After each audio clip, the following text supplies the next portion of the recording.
Hello friends, ये हमारा chemical agents का सेकंड वीडियो है। देखो, इसके अंदर हम क्या बात करते हैं। सबसे पहले हम बात करते हैं फिनोल के बारे में।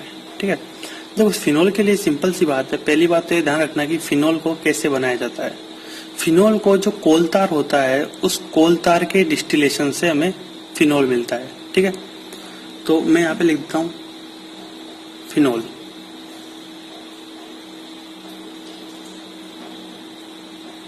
Obtain by distillation of कोलतार। ठीक है, कितने टेम्परेचर के बीच में हमें इसका डिस्टिलेशन करना पड़ता है? 170 डिग्री टू 270 डिग्री टेम्परेचर के बीच में हमें इसका डिस्टिलेशन करना पड़ता है। ठीक है, between temperature 170 degree to 270 degree centigrade. Clear. दूसरी बात हम करते हैं कि ये जो फिनोल होता है वो काम कैसे करता है, मतलब मोड ऑफ एक्शन की बात करता हूँ। देखो, फिनोल जो होता है वो क्या करता है, ये सेल मेम्ब्रेन को डैमेज करता है। बैक्टीरिया या जो माइक्रो ऑर्गेनिज्म है उसकी सेल मेम्ब्रेन को क्या करता है, डैमेज करता है।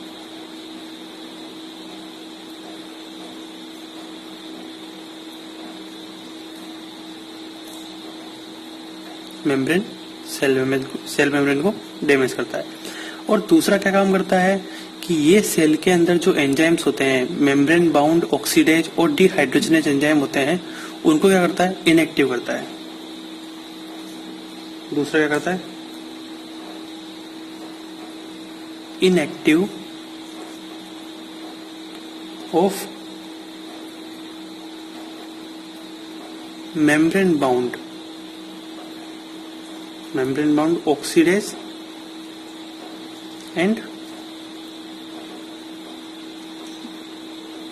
डिहाइड्रोजनेज। क्लियर गाइस, इनको क्या करता है, इनएक्टिव करता है। और सेल को क्या करता है, अल्टीमेटली क्या करता है, सेल का लाइसिस हो जाता है और सेल डिस्ट्रॉय हो जाती है। ठीक है, दूसरी बात हम करते हैं। देखो, फिनोल जो होता है, फिनोल का एक और नाम होता है, आप केमिस्ट्री में पढ़ा होगा, इसको हम कार्बोलिक एसिड भी बोलते हैं। क्या बोलते हैं, कार्बोलिक एसिड। देखो, कार्बोनिक एसिड अलग है, यह है कार्बोलिक एसिड। अब आपने एक नाम कॉमन सुना होगा, लाइसोल। ठीक है, तो फिनोल की जो है दो फॉर्म होती है, मतलब इसके दो फॉर्मुलेशन के बारे में बात करते हैं, जो कि हम क्या करते हैं, कॉमनली यूज लेते हैं घरों में इनमें। तो एक होता है लाइसोल और एक होता है क्रिसोल। ठीक है, तो फिनोल के जो कॉमनली यूज्ड कंपाउंड है, ठीक है, कॉमनली यूज्ड कंपाउंड वो कौन से हैं? दो कंपाउंड है, एक है लाइसोल और दूसरा है हमारे पास कौन सा, क्रिसोल। क्लियर गाइस, तो ये है हमारे फिनोल के बारे में बात। देखो, आप इसके अंदर एक चीज और याद रख सकते हो कि ये तो है commonly used compound of phenol, और कुछ भी ऐसे भी जो है कंपाउंड है जिनका यूज करते हैं, मतलब फिनोल की कंपाउंड है जिनका यूज हम स्टेरिलाइजेशन के लिए करते हैं। तो अदर जो कंपाउंड अगर मैं बात करूं, अदर कंपाउंड ऑफ फिनोल, तो अगर आप नाम याद रखना चाहो तो दो नाम और याद रख सकते हो, क्लोरोफिनोल और एक होता है कौन सा, क्लोरोक्सीफिनोल।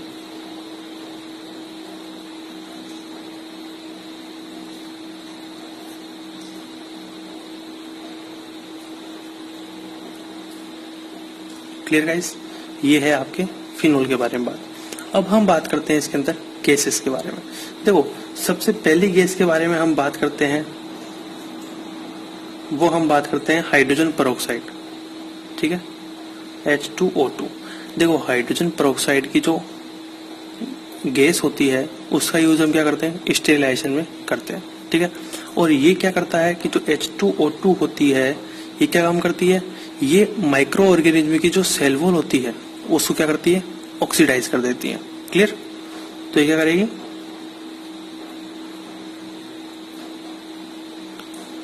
Oxidising the cell wall of the organism. ठीक है, सेल वॉल क्या करती है, ऑक्सीडाइज कर देती है, और सेल क्या करती है, खत्म हो जाती है। क्लियर। दूसरी हम बताते हैं इसके अंदर, एक होता है BPL। BPL मतलब बीटा प्रोपियोलैक्टोन, ठीक है, बीटा प्रोपियोलैक्टोन। ये भी क्या होती है, गैस होती है। इसका यूज भी क्या किया जाता है, स्टेरिलाइजेशन के लिए किया जाता है, बीटा प्रोपियोलैक्टोन, ठीक है। बट आप एक चीज ध्यान रखना, आजकल इसका यूज ज्यादा नहीं करते। क्यों? क्योंकि ये जो होती है BPL, इसमें कार्सिनोजेनिक प्रॉपर्टी होती है। क्या होती है, कार्सिनोजेनिक प्रॉपर्टी होती है। Clear guys. अब हम तीसरे नंबर में बात करते हैं एथिलीन ऑक्साइड के बारे में।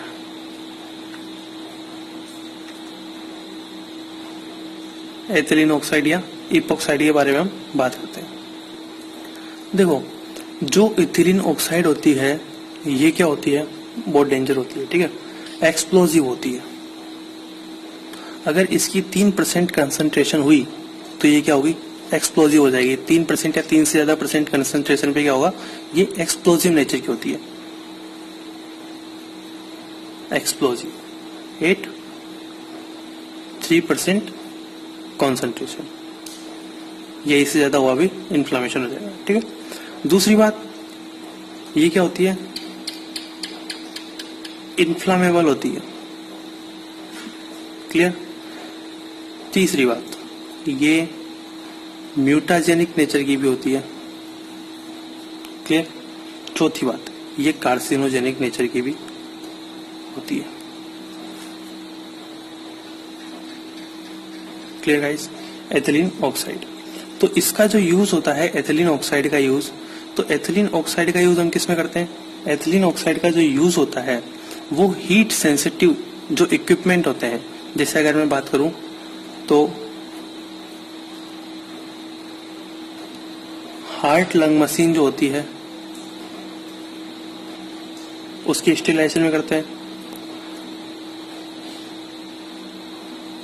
रेस्पिरेटर के स्टेरिलाइजेशन में करते हैं, ठीक है, हार्ट लंग मशीन की स्टेरिलाइजेशन में, रेस्पिरेटर के स्टेरिलाइजेशन में, और जो सूचर्स मटेरियल होते हैं उनके स्टेरिलाइजेशन में भी इसका यूज करते हैं, सूचर मटेरियल्स, ठीक है। और जो हमारी बुक्स होती है, जो क्लॉथ होते हैं,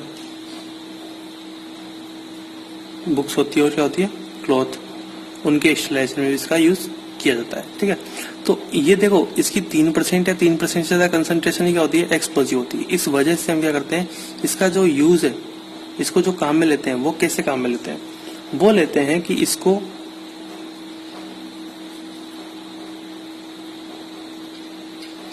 ठीक है, इसको कैसे करते हैं यूज, इसको हम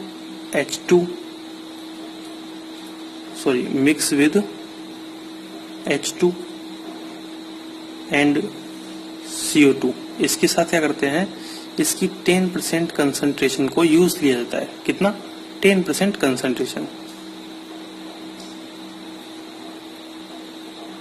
फिर क्या करते हैं, इसका यूज लिया जाता है। Clear guys. तो ये आपके एथिलीन ऑक्साइड है। अब हम बात करते हैं फॉर्मेल्डिहाइड गैस के बारे में, ठीक है। तो चौथा हमारे पास हो गया फॉर्मेल्डिहाइड गैस के बारे में।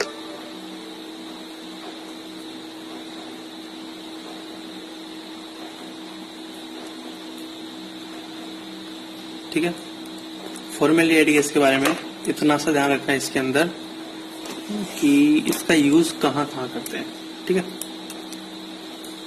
देखो, इसका जो यूज होता है वो हीट सेंसिटिव जो कैथेटर्स होते हैं उनके स्टेरिलाइजेशन में, use for sterilisation of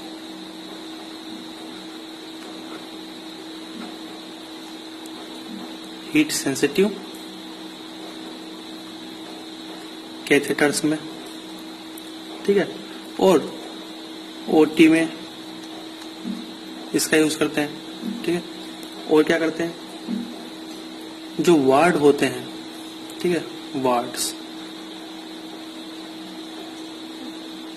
wards में भी स्टेरिलाइजेशन के लिए करते हैं। और जो लेब होते हैं उनके अंदर भी इसका यूज किया जाता है। मतलब कि जो एनक्लोज होता है रूम, ठीक है, जैसे मैंने रेडिएशन के बारे में बताया था, उसी टाइप से क्या करते हैं, फॉर्मेल्डिहाइड को यूज करते हैं स्टेरिलाइजेशन के लिए।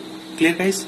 अब एक चीज ध्यान रखना कि जो फॉर्मेल्डिहाइड गैस है, इसको न्यूट्रल करने के लिए हम क्या यूज लेते हैं, इसको न्यूट्रल करने के लिए हम अमोनिया का यूज करते हैं। ठीक है, तो फॉर्मेल्डिहाइड गैस में आपको ज्यादा ध्यान नहीं रखना, आपको सिर्फ इतना सा ध्यान रखना है। क्लियर? अब हम बात करते हैं मेटेलिक सॉल्ट। देखो मेटेलिक सॉल्ट क्या होता है कि जो मेटल होती है, ठीक है, उनके क्या है, मेटल्स के कंपाउंड है।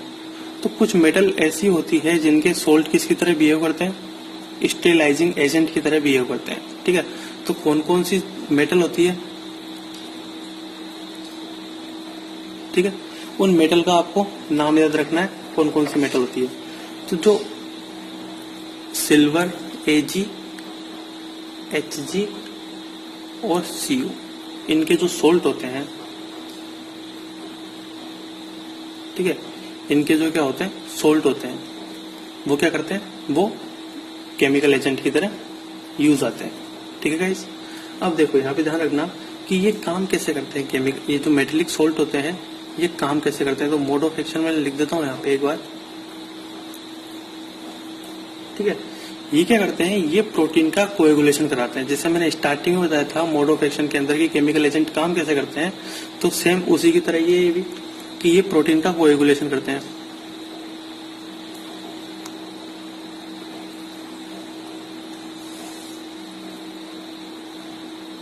प्रोटीन का कोएगुलेशन करते हैं। और ये क्या करते हैं कि जो सेल के अंदर एंजाइम है, ठीक है, उनके अंदर जो कुछ एंजाइम्स ऐसे होते हैं जिनके अंदर क्या होता है, सल्फाइड्रिल ग्रुप होता है, तो उसको ये रिमूव करने का काम करते हैं। ठीक है, वही सेम बात।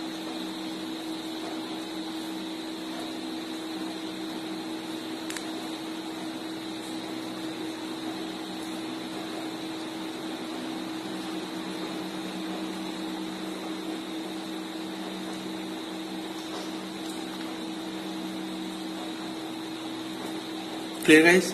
आपको मेटेलिक सॉल्ट के अंदर सिर्फ इतना याद रखना है। ठीक है, अब हमारे जो लास्ट है और जो मेन है वो है कौन सा हमारे पास, सरफेस एक्टिव एजेंट या सरफेस एक्टिव डिसइंफेक्टेंट। ठीक है, इसकी बात करते हैं। देखो जो सरफेस एक्टिव डिसइंफेक्टेंट है ये क्या काम करते हैं, ये सरफेस टेंशन को कम करने का काम करते हैं। पहली बात तो क्या करते हैं, reduction of surface tension. Clear? पहली बात। और दूसरी बात हम इसके अंदर ध्यान रखना सरफेस एक्टिव एजेंट के अंदर या सरफेस एक्टिव डिसइंफेक्टेंट के अंदर कि इनके अंदर क्या होता है, हाइड्रोफिलिक ग्रुप भी होता है और हाइड्रोफोबिक ग्रुप भी होता है। ठीक है, तो poses hydrophilic and hydrophobic group. Clear guys? अब एक चीज ध्यान रखना कि जो सरफेस एक्टिव एजेंट होते हैं ना, वो क्या होते हैं, वो 4 टाइप के होते हैं। एक होता है एनायनिक, एक होता है केटायनिक, एक होता है नॉन आयनायनिक और एक होता है कौन सा, एम्फोटेरिक। ठीक है, तो टाइप्स में आप लिख देता हूँ कितने टाइप के होते हैं, उनमें आपको ध्यान रखना है 4 टाइप के होते हैं। पहला होता है कौन सा, एनायनिक। क्लियर? दूसरा होता है आपके पास कौन सा, केटायनिक। तो पहले हम बात करते हैं कि जो एनायनिक जो सरफेस एक्टिव एजेंट होते हैं उनके एग्जांपल की बात करता हूँ कि एनायनिक सरफेस एक्टिव एजेंट कौन कौन से होते हैं। ठीक है, देखो जो सोप होती है ना, वो क्या होती है, एनायनिक सरफेस एक्टिव डिसइंफेक्टेंट होती है, एजेंट होती है। ठीक है, एक हो गया हमारे पास कौन सा, सोप मतलब साबुन। दूसरा अगर हम बात करें तो जो सल्फाइड है, फ्लोराइड है, ब्रोमाइड है और आयोडाइड है, ये क्या होते हैं, एनायनिक सरफेस एक्टिव डिसइंफेक्टेंट होते हैं। ठीक है, सल्फाइड, फ्लोराइड, ब्रोमाइड और आयोडाइड। ठीक है गाइस, ये हो गया हमारे पास एनायनिक सरफेस एक्टिव एजेंट। ठीक है, ध्यान रखना, देखो सोप और ये काम आ रही है तो इसका जो डिटर्जेंट एक्शन होता है वो क्या होता है, स्ट्रॉन्ग होता है। तो ये स्ट्रॉन्गली डिटर्जेंट होते हैं। ठीक है,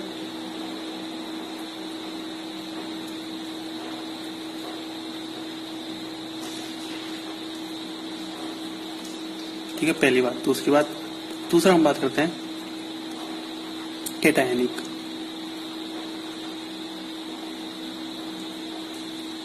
कैटायनिक जो होते हैं, कैटायनिक के अंदर आपको ध्यान रखना है, इसके एग्जांपल अगर मैं बात करता हूं, इसके एग्जांपल हैं, इसके एग्जांपल की बात करता हूं मैं, तो जो क्वार्टिनरी अमोनियम कंपाउंड होते हैं वो क्या होते हैं, वो कैटायनिक सरफेस एक्टिव एजेंट होते हैं। ठीक है,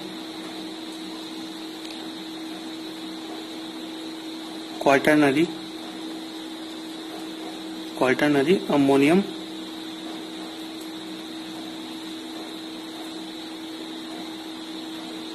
कंपाउंड। ठीक है, ये क्या होते हैं, surface active agent, cationic. Clear guys? इसके अलावा कुछ मेटल्स होती है जिसे हम बात करें जो पॉजिटिव होते हैं, सोडियम। ठीक है, सोडियम पॉजिटिव, सोडियम हो गया, आयरन हो गया, लेड हो गया, ये क्या होते हैं, कैटायनिक होते हैं। क्लियर? तीसरा हम बात करते हैं आपके पास, वो होता है कौन सा, नॉन आयनिक। देखो, नॉन आयनिक जो होता है, non ionic surface active agent होता है, उसका एग्जांपल आपको एक याद रखना है बस, कि जो पॉलीऑक्सी इथाइलिन होता है,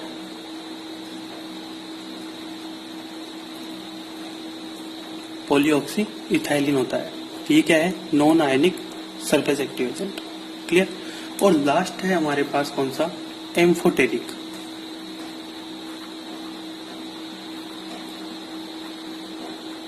देखो, जो एम्फोटेरिक सरफेस एक्टिव एजेंट होता है, ये क्या होता है, इसको हम टेगो कंपाउंड बोलते हैं। क्या बोलते हैं, टेगो कंपाउंड। Clear guys? ये जो टेगो कंपाउंड होता है, ठीक है, इसका जो डिटर्जेंट प्रॉपर्टी होती है वो तो किसकी तरह होती है, एनायनिक सरफेस एक्टिव एजेंट की तरह होती है। ठीक है, तो डिटर्जेंट प्रॉपर्टी जो होती है वो तो किसकी तरह होती है, एनायनिक की तरह होती है।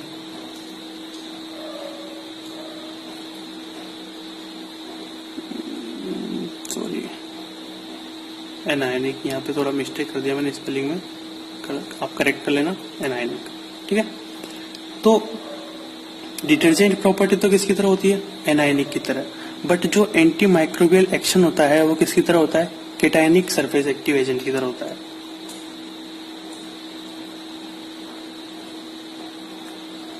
एंटी माइक्रोबियल जो एक्शन होता है वो किसकी तरह होता है, वो होता है कैटायनिक की तरह, as like cationic. Clear guys? तो ये आपके जो है केमिकल एजेंट कंप्लीट होता है। ठीक है, thank you guys watching for this video. अगर आपको ये वीडियो हेल्पफुल लगती है तो प्लीज आप चैनल को सब्सक्राइब करें, वीडियो को लाइक करें, कमेंट करें और अपने फ्रेंड्स के साथ शेयर करें। Thank you.